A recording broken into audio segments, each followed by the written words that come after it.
So welcome everybody. My name is Claire Depré. I'm working in DG Move, dealing with sustainable and intelligent transport and mobility. I have been requested to replace my director, Mr. Herald Reuters, and I'm very, very pleased to be your moderator today. Though I want to insist on one thing. You see DG Move on stage, but actually the big part of the work has been done by these two gentlemen here in front, from a colleague from DG Research. So as we are really working together, we are trying to share a bit, and I had the advantage of having them doing the work. So I promise next time it's on us. So maybe I'll start saying that if you don't want to hear about connected and automated mobility, you can still go outside of the room. Once you're in, you are welcome to stay, but especially welcome to take an active role in this session. We will try to make the introductory statement as short as possible, trying to give the room to exchange on the topic, and maybe to give you a bit of time also to intervene and to get your position in the debate we want to launch. So, of course, connected and automated road mobility is not a new topic. I see a lot of people smiling here, and we have been discussing that topic lengthily. So do we come with novelties? We don't know. But for sure, where we want to focus the discussion today is about how to do more together and what we should do together.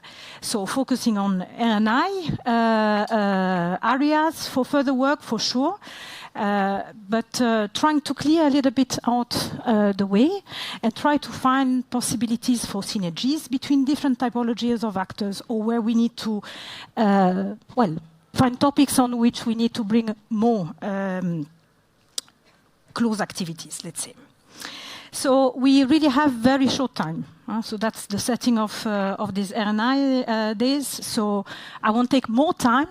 I will start not even presenting the colleagues. I will just give the name, the function, and I'm sure that if they want to expand on this, they can take 1 minute more during the introductory statement. We start with Eric Jonat, who is actually the Secretary General in ASEA, so automotive industry, all type of vehicle on the road. So he will tell us a little bit about their own perspective and how they see the role in this future activity. Okay, I can kick it off. Yes, mic works. Very good. Can I get perhaps the first slide? I'm not Angelos. That's my colleague on the left side. So can we get? Yeah. Okay, good. Not yet. I just want to kick it off with some perspective from the automotive industry side. First of all, when you talk connectivity and automation, we know often it's talked together, as if when you talk connected vehicles, they're automated, and if they're automated, they're connected. Okay, that's the end stage where we ultimately want to be. But frankly, we should differentiate connectivity from automation because it has its own challenges, and especially if we want to move forward towards more connectivity and automation, it's very good that we're going to slice the different issues, otherwise we will never get where we want to be. Key developments. When we talk about digitalization, because at the end of the day, connectivity and automation is the way digitalization is translated for the automotive industry. Frankly, we need to be very clear up front, even if our industry is rich in terms of engineers and engineering brains. This is all about a means to an end. Okay? The technology is not an end in itself. And here I wanted just to highlight some of the benefits we see coming from it. Clearly, it will allow us to move to a more integrated mobility ecosystem, inclusive mobility across transport modes. Frankly, we have been talking a lot about bridging across transport modes, private transport, public transport. Frankly, through connectivity and automation, we'll be able to bridge. I think, again, we'll be able to deliver on what we have been talking for so many years. It will allow us to come up with mass solutions. You know, mobility mobility as a service, short, long-range communication technologies. But it will also allow us to come up with different mobility solutions. Yeah? And I think it's going to be important in discussion that we try to look at very concrete things, because in lots of these debates we talk very high level. Let's look at applications where it makes sense to focus on, like shuttles in confined areas, urban areas, could be a solution for urban mobility. We need to see how it relates to public transportation. When you talk commercial vehicles, high-density truck platooning is something on which a lot of companies are investing. There is a talk about passenger car platoons, and there is more. Yeah? What we want to focus on when it comes to automation is obviously to move from level 2 to a level 3, and then from level 3 to level 4, I would say in the next decade. The technology is there. The question is, of course, do we have the right framework in place to make it happen? And we can talk that further.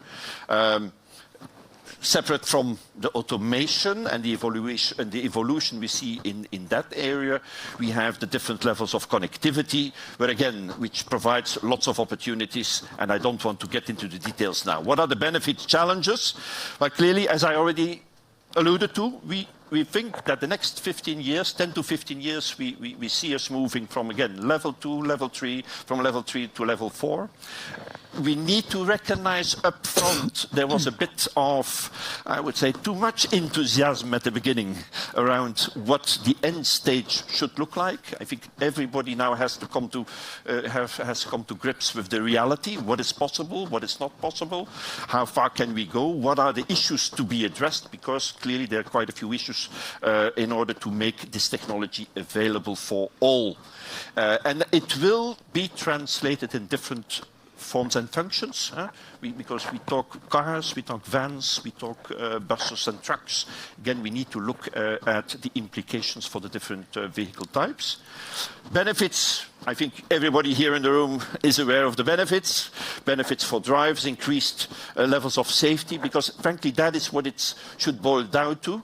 How can we use the technology to provide safer mobility solutions, more efficient mobility solutions? We hear sometimes concerns by some NGOs saying, yeah, but if you go for fully autonomous, it will just lead to more traffic congestion. It's clear that the idea cannot be that it is adding to the problems we have today. It should be used as, again, as a means to an end to address traffic congestion and to contribute to a more efficient traffic flow.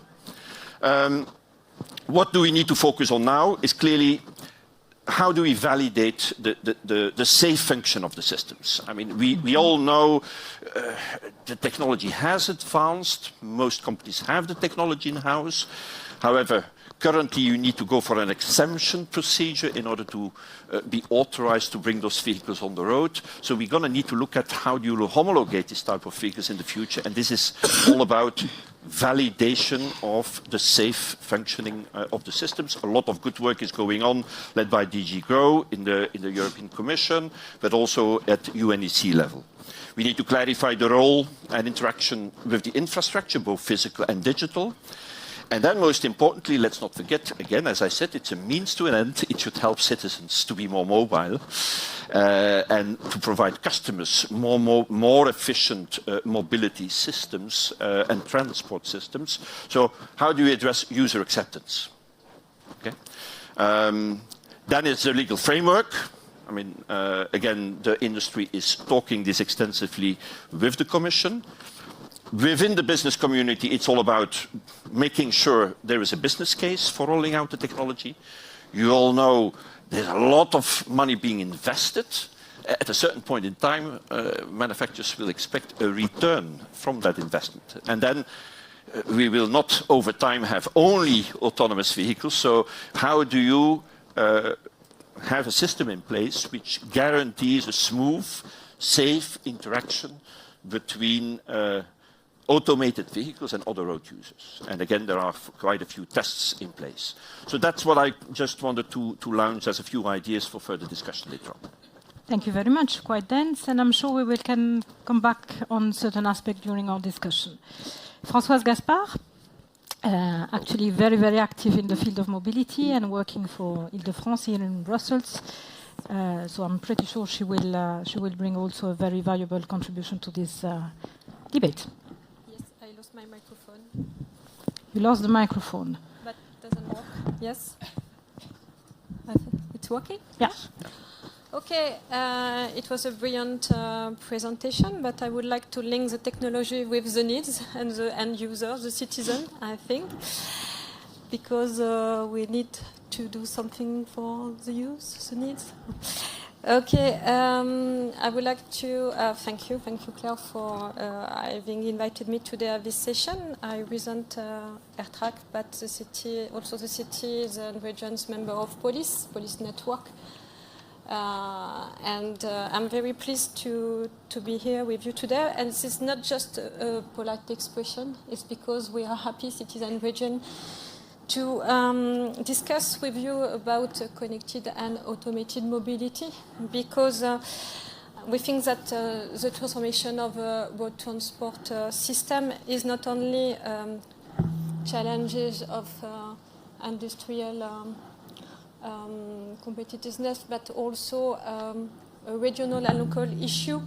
So if you want to address the challenges of road transport, road congestion, traveling cost, and noise pollution, and make our city more sustainable and healthy, we need now to have a strong public and private partnership. I know, but it doesn't work very well. For testing, experiment, and exchange best practices and scale it up. So because this session is part of the strategic planning co-creation process within Horizon Europe, I would like to raise that breaking the silos between the energy, mobility, and the climate sector is crucial. But we need also to bring all the stakeholders together in the new partnership dedicated to CICAM, because we need to work together to develop this connected and automated mobility, because Europe needs it, because we need it, because if not, I think that we'll still behind, and I would like to say a long way behind with our competitors, USA and China. For the vision, because we receive a lot of questions from you, so we try to make our works. I think that we'll share today the same vision of the mobility of tomorrow: walking, cycling, collective and shared mobility services as backbone of the urban mobility system, completed by zero-emission vehicle when needed. And I hope that now we'll be able to put in place the condition to achieve this vision together. However, the future of autonomous mobility will remain very uncertain. And of course, for the cities and the region and the transport authority, it's not a magic one that will solve all mobility problems. And it could even amplify them if we don't link the technology and the use. And for the last decade, the debate of autonomous mobility has been focused on the challenges of the security and the competitiveness industry. And now for us, it's time to focus this debate on the mobility issues and encourage the development of this innovation towards the most suitable use in line with our mobility strategies. And you know that for us, for the transport authority, for cities and regions, autonomous vehicle will not replace the mass transit. But this mobility will find a place among a wide range of services, such as on-demand buses or electric bicycle, and perhaps in future the e-scooters, we will see. And we launch ambitious plans, some sustainable mobility plan with ambitious goal to reach is to encourage active model trips and decrease the cars in our cities.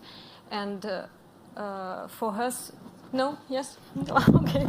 And for us, as the autonomous vehicle, we meet these policy goals if they come as shared fleet integrated to the public transport. What we want to avoid is having more cars, to have more congestion and more urban sprawl. And however, short distance carpooling has not yet emerged in Europe. And the willingness to share a vehicle is one of the great unknowns at this stage. And just if I have to finish now very quickly, I would like to say that we have nothing proved yet, nothing as measured. So we have a lot of uncertainties. So we need to work together to experiment and to try to put in common all the knowledge we have already have, and try to define our priorities together and to reach a very ambitious objective. Come back on certain concepts you have defined, but I give quickly the floor to Angelos Midis, who is actually has also a wide range of hats. Is working in Ertico, where he has experienced a lot of public-private partnerships with an S, and maybe he can also draw some conclusion there during his presentation. Angelos, I give you the floor. Thank you very much, Claire, and thank you for organizing this event and also all the DGs involved. I think you are right, we're discussing these things again and again, but I think every time we add something more, and it's quite important because this is the way that we get all the answers, and finally we persuade ourselves first and then also all the other players. And here we are, the transport sector, that we have to compete with all the other nice sectors we have outside. So we need also to prove that this is a very important part of what we call today smart society. And this is the term I like to use. It's not only... Yep. Okay. It's not only about smart mobility or smart energy or smart cities. In reality, we're speaking about smart society. And I would like you to keep this term because I think at the end of the day, is, as my colleague said, it's about serving. And it's about serving our citizens, and it's about covering specific needs. And this is what we're talking about here. And we're talking about connecting automated mobility, or maybe transportation, I don't know. Some experts are using this term because we are speaking, don't forget, about more people and goods. And we are interested in both areas. But probably myself, I like mobility more. It's more interesting, more nice, more sexy word, if you like, for all the people and everybody. So I prefer this term. And before continuing with some of the thoughts we have in Ertico and also some personal aspects here. So if someone from Ertico doesn't agree with what I'm saying, don't kill me. It's also some personal thoughts here. So, I mean, first of all, we have this interesting thing that we are having all these different stakeholders and all these different platforms and initiatives and everything in Europe that are working on this sector. And this is, from one side, good, from the other side, not easy. So research and innovation, the Commission is really supporting a lot of projects and areas. We have platforms like the CCM platform that we started recently discussing exactly this issue. And let me congratulate also Claire and the other DGs that are involved on that, because this is really the beginning. This is the place, the platform, the forum where we can really discuss the issues and a possible European partnership in the future. Then technology platforms like ECTRAC, ALICE and the others. We have organizations like Ertico. Ertico is maybe the first PPP in reality that worked in this area of transport, the first effort to bring together private and public sector. And it proved all these years, first with ITS and then with what we call today smart mobility, that this is needed. At the end of the day, it's all about collaboration, it's all about cooperation. So all my colleagues mentioned it. This is how we can really address all these difficult problems that we have to face in the smart mobility sector. And then we have other issues. We are recently started working on classification of infrastructure, which is also an added value for what we are discussing here. We have already the levels for the vehicles, as we know, but now recently we started working also on how we can classify the infrastructure, which is the other important element here. But what we believe in Ertico is that we need also the big picture. And this is really, for me, the beginning, the vision we have, where we want to go, what we want to achieve. And then all the other elements like CCAM, like green mobility, like mass, all the other aspects we're discussing can fit together, and then we can understand what we need to do. And for us, it's all about integration. Integration of all these nice technologies, integration of transport modes, integration of different concepts. And why? In order to go, at the end of the day, to a digitalized, integrated transport system that would put all these type of things together, what in Ertico recently started to call Internet of Mobility, and I will come back on that. So it's a kind of key element of tomorrow's smart society, how we can really move people and goods in a more efficient way. And why we like this term, why we use this term? Because it's an easy way. I mean, Internet, everybody knows about Internet. It's a way to really discuss and explain this level of integration, networking, of putting together all these concepts, systems, services, users, modes, everything. Benefits and impact. The good thing of speaking last is that all the others have already mentioned it, so there's no need for me to spend more time on this. I just want to focus a little bit. Eric mentioned before about the efficiency and how many people discuss about efficiency. The same is with safety. There are many experts saying that, okay, it's not automation that is going to increase safety. We have done that already with all the active safety systems, with all the ITS systems, and automation is there for other things. I don't agree with that. There are so many things that we need to do, and there are so many benefits that safety can bring in addition to what we have achieved now. Of course, it's not the end of the story. Of course, it may bring other types of issues or accidents or problems, as many of us discuss, but I am confident that we are going to handle all these type of things. There is no doubt in my mind that there will be a real benefit also on safety. Challenges. And from challenges, really, you come also with what you need in terms of research and in terms of other things that you need to do. I spoke about integration. For me, is the key aspect. This is where we are now. We need really to integrate all these nice technologies, we need all these nice systems, all these nice concepts, and we really need to spend money, resources, and testing on this aspect. We are evolving right now from standalone vehicles towards cooperative, connected, and automated transport systems and services. A lot of people will add. And now we are entering maybe in the most difficult phase, which is the transition phase, the mixed scenarios. I personally believe that this could be maybe the most difficult part than what we have now or what we're going to have in the future when everything will be properly automated, if Eric agrees. Still, this is going to be a challenge. And this is an area where I have seen and I have been working personally in many projects, in many initiatives.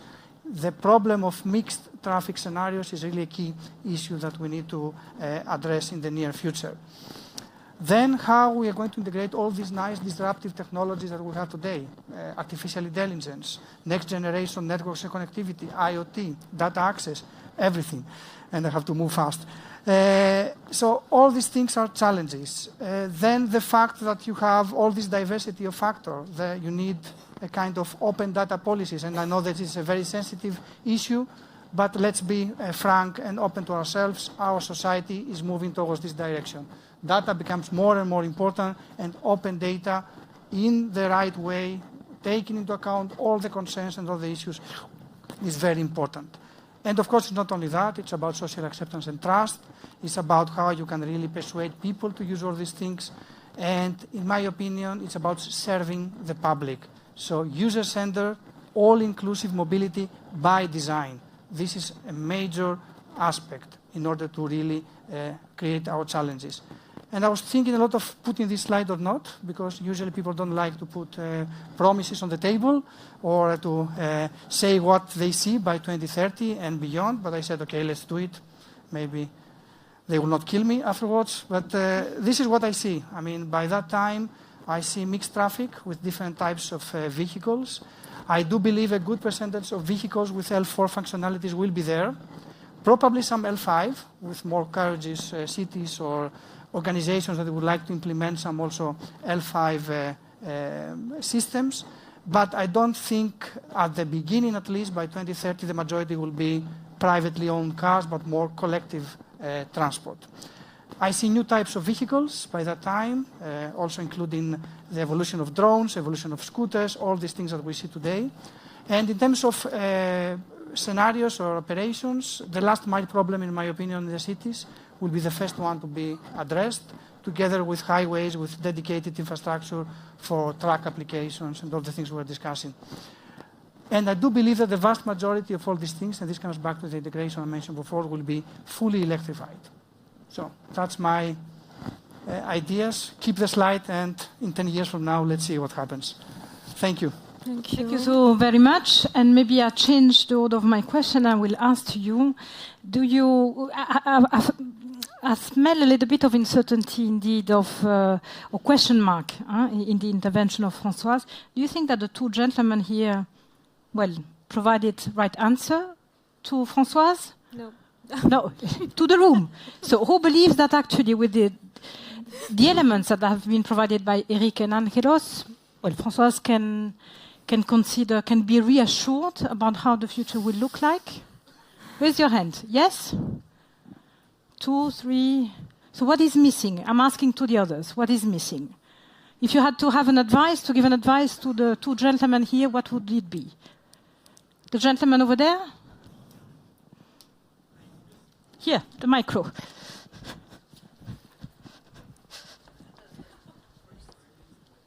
Yeah, Wolfgang Detmann from Italian. I miss the research part to have the elements as enabler. Yeah. If you want to validate later on the automated cars, you have the components inside who enable it, the sensors, the low power computing. What's currently driving uses too much power. You can realize it, but it's not affordable as a volume car. So what you need is behind to reach it, research. So can we go back to this research and innovation agenda that the partnership could work on? What is your reaction, Eric? Well, obviously, I mean, the gentleman is very right.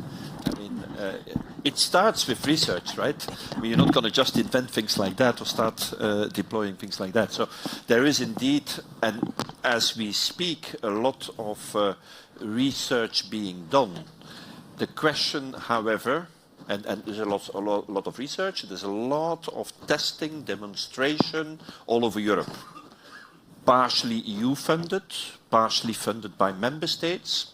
And I think the question we need to ask ourselves today is, with all the learnings which we should now collect from all these projects, do we know enough to start deployment or not? And I think that's a bit where the dilemma is. What I see in this whole discussion around connected automated driving, we have the tendency to question existing research, invest in new research, and probably some of that will be needed, start new pilots, new demonstration projects without taking stock of what we learned. And I think the first thing to do, and this is urgent for Europe, is try to capture the learnings from all the stuff which has been going on across Europe, be it at member state level or at European level, before we embark on another project. Yeah? And we need to take stock of what we know, what we learn, and then see what are the gaps. And only once we have identified the gaps, embark on new research to fill the gaps. But I think the issue we currently have in Europe is it's a bit all over the place. We need to go for a more consistent, coherent approach.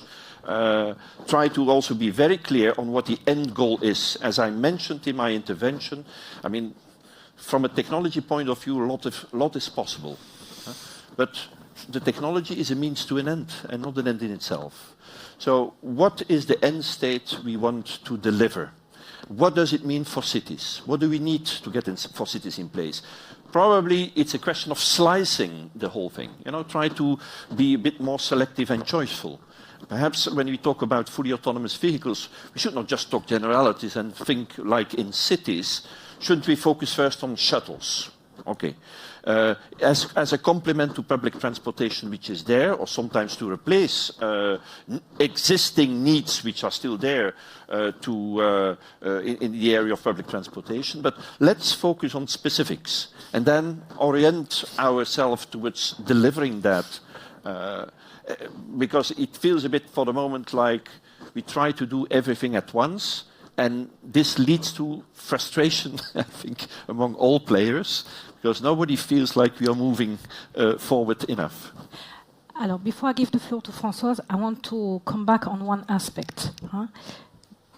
What you have just said, does it not mean that actually we really need to have a common vision on many different aspects? So, how do we get there? And is it a quick fix before we move into injecting funding to validate what has been done, to improve the knowledge, to adjust? So what do you think? Yeah, that's exactly the point. I fully agree that research is a key aspect, as the gentleman said there, and I also am with Eric on what he said. But I want also to add that this is a continuous cycle of research, validation, and deployment. You cannot stop one to continue with the other. And for sure, what you really miss is also the part of deployment, because you are totally right, Eric. We do so many things, and we don't see somewhere these things to be collected and then do something with them and continue. The only thing that I do believe is what you said, Claire. I think a common vision, a common understanding of what is the final target is needed. Because all these type of elements, all these things that we are doing needs to fit somewhere. Otherwise, you just do things there and there, spend, demonstrate, implement even maybe, but you don't really have the final target in your hands. So for me, a type of, for example, this European partnership we are discussing, this is the place where it can really support. To support this cycle, this continuous cycle of research, of validation and deployment, to understand what is the strategy, what are the goals, what are the objectives, and to create a solid plan on how to achieve this, this final goal, this strategy at the end of the day.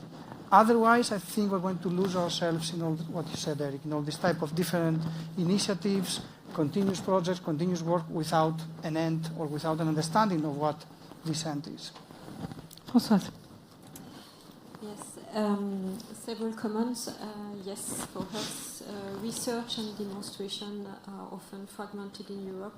The European Commission launched experimentation, private sector launched their experimentation, cities, regions launch their experimentation.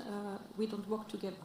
So it's a problem. I think that we need to, of course, work together to define the vision of this connected automated mobility, and I hope we will able to define this vision in the new partnership and define our priorities and evaluate and measure. And for me, what is the most important thing is to launch demonstration at large scale in real life situation, because we don't have not so many experimentation. If I compare with United States or China, I think that we are not launched so many experimentation, and I would like to be a little bit provocative to say now we need to stop to launch children carousel, shuttle, little shuttle in little street in 2 kilometers.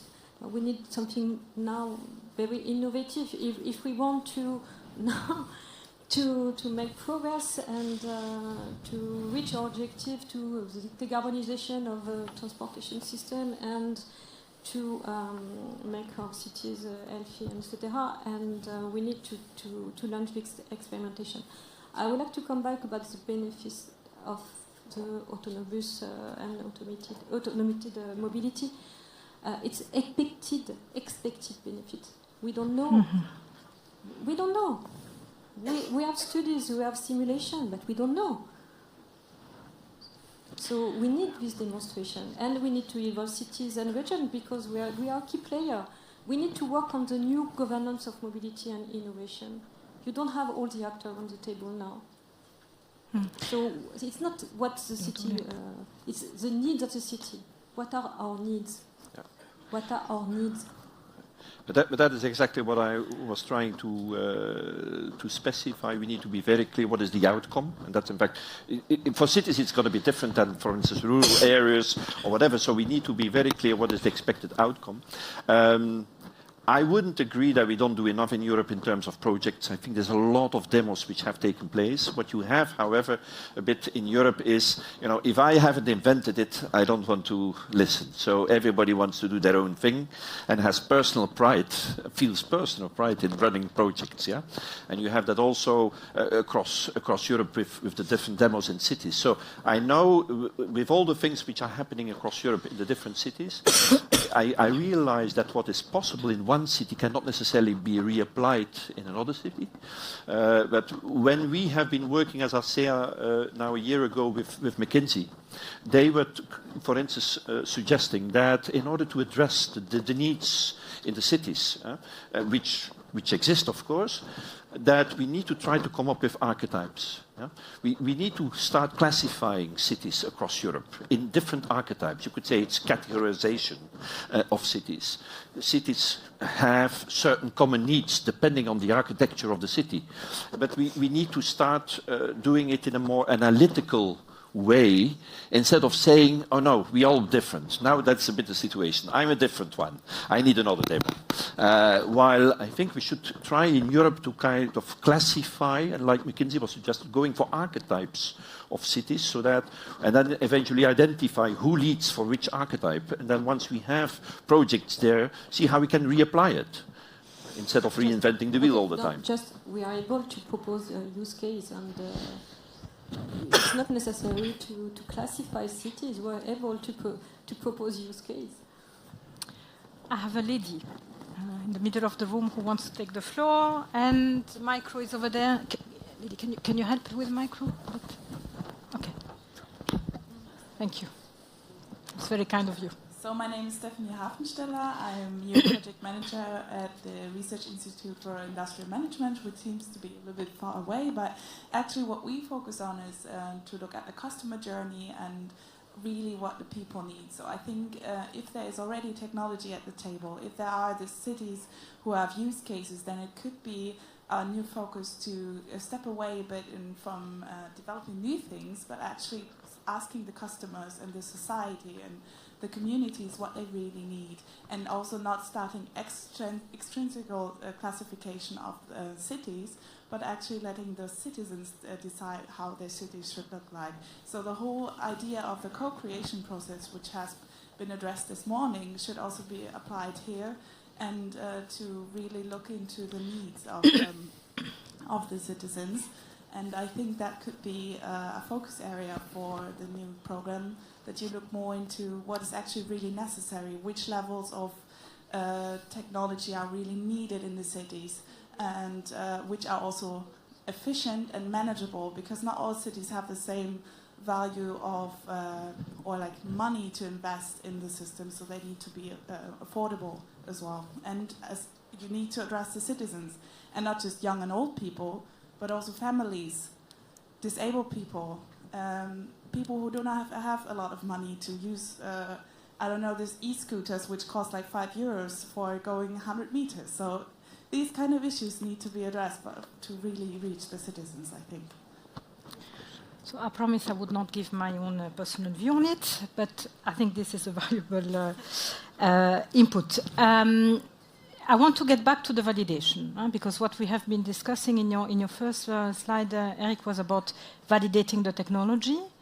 Now we heard about validation of the use of the technology. So does it answer my need as a city? Does it answer the need of the user? And we talked about the cycle, the continuous cycle. So how do you see that? How do you see that also in the context of a future partnership? So once we have this common vision, I would imagine that the cycle becomes shorter and shorter, but maybe we do 2 steps backward and 2 steps ahead, and then 1 backward. So are we all happy to live in a structure but a bit flexible agenda, with a flexible agenda? I think and what does it mean then for an industry? I think what does it mean for an industry? Yeah, but first of all, okay, we talk now about technologies which are evolving all the time. You know, tomorrow it has been it went already into another stage. Yeah? So the problem when you come then to try to regulate some of those things, because at the end of the day that will have to be done as well when you talk about, for instance, type approval of some of these vehicles.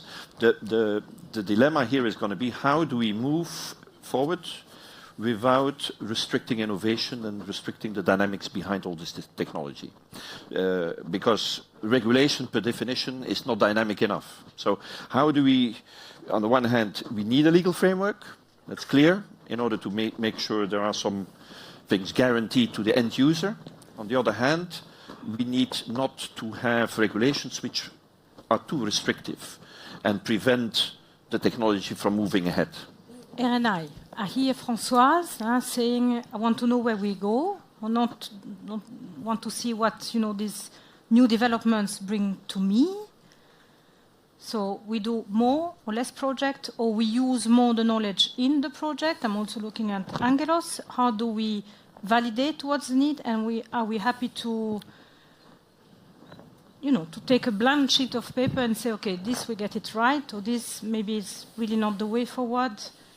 On remet les pendules à zéro. So we check again and maybe we readjust. Yeah. So is the flexibility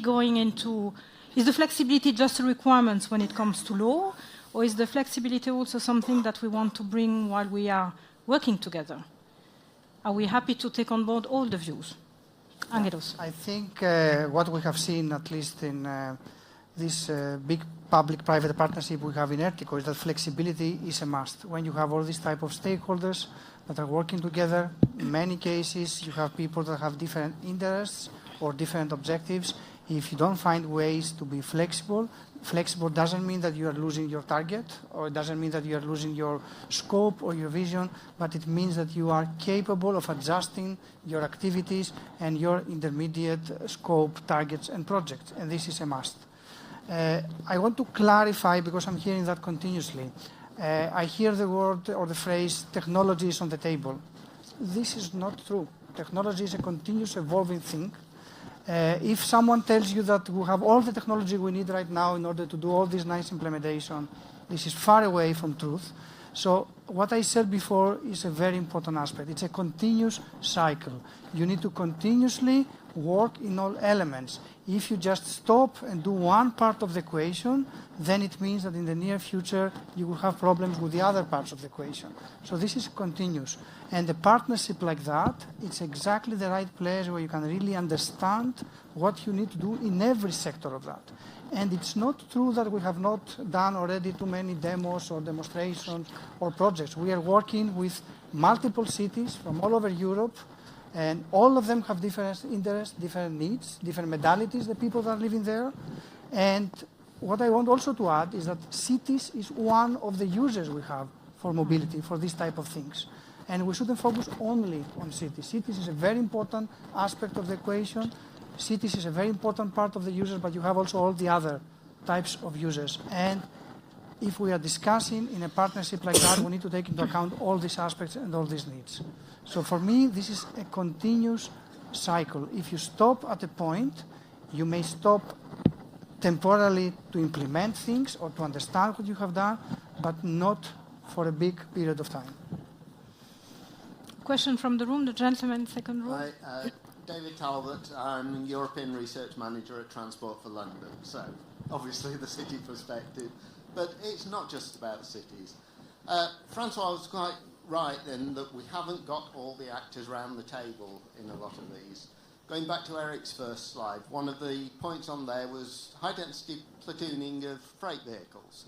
Yeah, great. If that brings the goods to our cities cheaper, quicker, brilliant.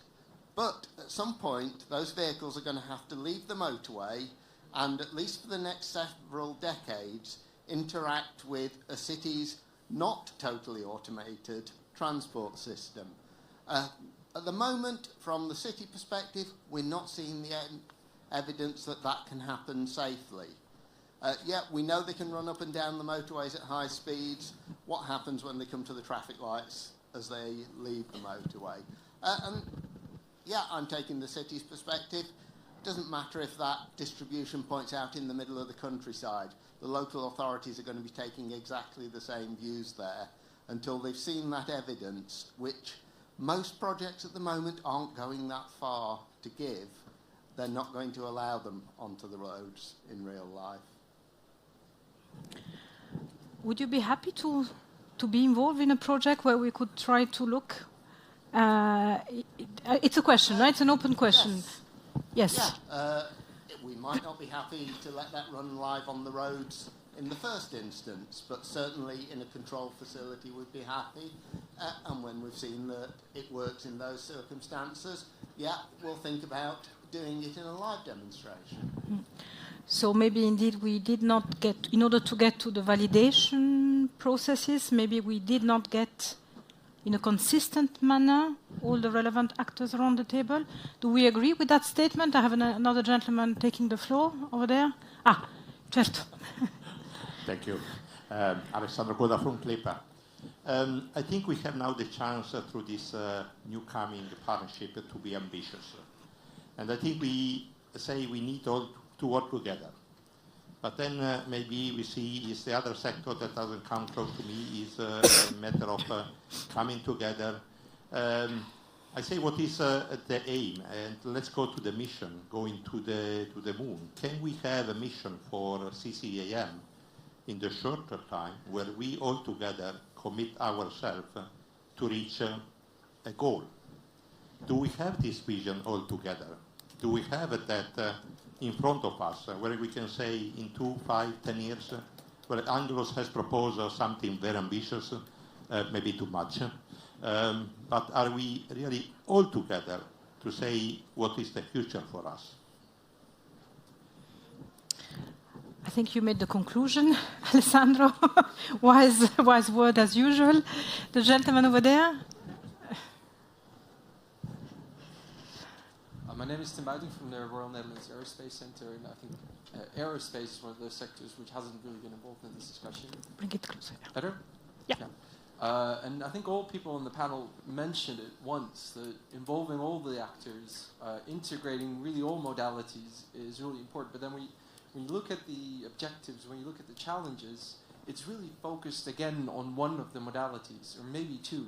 So I'm not sure what your experience is. I'm also directing my question at the Commission, but aren't we making the same mistake again? Aren't we designing the new program again in the old silos? So what is different this time? And if you share the sentiment, how can we change this? So what you mean is from a different, the need to involve different modes of transport, or is it, again, what we said in the beginning, the integration of different aspects related to mobility? We all agree that we need to integrate modalities. We all agree that we need all actors at the table. But are they really? Coming from aerospace, I think we're not. And maybe it's just us, maybe others are, maybe other aerospace actors are. Then I'm wrong, which is great. But I think I'm not wrong. Partially, not entirely wrong. I think that we, at least in our Director General, we are really trying, but also with the colleagues from RDT, to look at much more synergies. Now, the challenges of what you might have in using the use spaces and so on might sometimes be peculiar to one particular mode. We might have other type of challenge. We might have the same constraint. So we look at cities and the policies in terms of parking. That's a way in which you manage a lot the mobility nowadays. Where will you bring your drones when they come with people? Will there be a law? Is it part of a sustainable urban mobility plan? So what we are trying to do together with a lot of cities is look at the sustainable agenda, but also looking at how these new mobility services are evolving and how actually they impact and can be beneficial. We go back to the expectations. So how does it bring something to a city? And often often when we do that job, we look at the end of the day, you can call them use cases, you can call them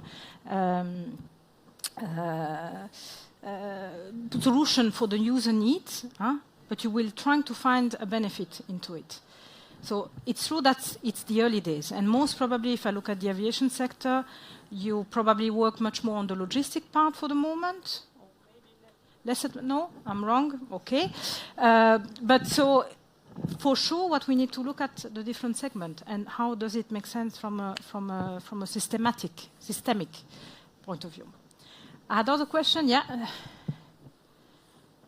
I think it's Ingrid who wants to take the floor. Well, I wanted to intervene in the meantime, but I didn't think you saw me. And I just want to go a bit in the same direction. I believe we are not differentiating enough from what we have done in the previous program. And especially in the mobility sector, because mobility is going through tremendous change, and using the same actors will probably not work. And there was a question about research in technology, and coming from the side of these technologies, developing new technologies for mobility and developing electronic components and systems and so on, I think we need to think about a cooperation between the traditional automotive and electronic components and systems. I think automotive already feels this. Most of their engineers are not mechanical engineers anymore. So, and that's what I'm missing here.